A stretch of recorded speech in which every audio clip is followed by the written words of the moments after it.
Let's go to the charts. It's time for S&D 500.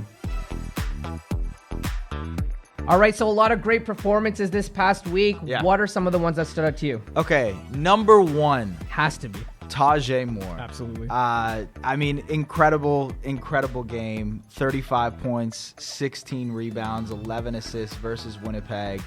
They're 7-1 in the West. He's making highlight plays. He's dunking out the gym. Triple-double, franchise record in points like you mentioned.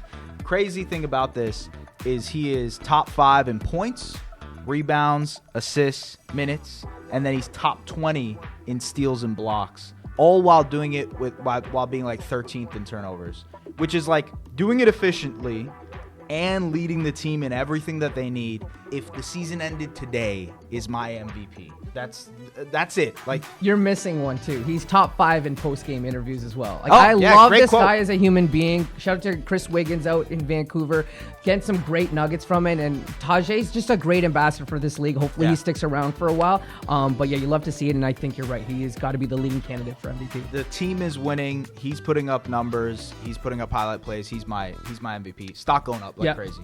Tough act to follow. Who do you got after that? Yeah, it's tough. Scarborough is starting to pick things up. I know they just lost recently, but Tevian Jones is an interesting guy to me. He's doing well. Really efficient wing for them. He's averaging 16.3 points, 5 rebounds, 2.5 assists. He's making a lot of threes as well.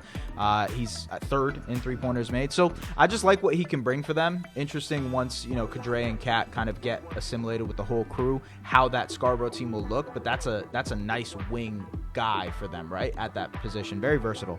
Another guy has to be Jordan Bowden for Montreal. I mean, they're 2-1 this week. Shout out to them. Wins over Scarborough and Ottawa. He's doing it well versus Ottawa. 20 points, 6 rebounds, 6 assists. Versus Scarborough, 24 points, 5 rebounds, 2 assists with 2 threes. He did it well. I think he's really starting to figure things out. And they needed, like you mentioned it a couple weeks ago, but Montreal needed that extra score. I think they found it. Yeah, I got some notable honors as well. Yeah. We're going to stay on that side with Montreal. I'm going with Ottawa. 2 guys from Ottawa specifically. Zito Enaswaman finally came back and played, was the captain for the team last year, franchise leader in rebounds and blocks. He played a very efficient game, 14 points, 19 minutes of action, only missed 1 shot. That's a glue guy for Ottawa, and I know Coach James Dern is really happy that he's back. But a guy that held it in place for all of them was Tyrell Tate, right? He was the captain during that stretch, 24.3 points over his last 3 games. Showed up in Montreal, despite it being a blowout loss, 33 points in that Very game. vocal guy, too. Yeah, so Ottawa's that team that's on my radar.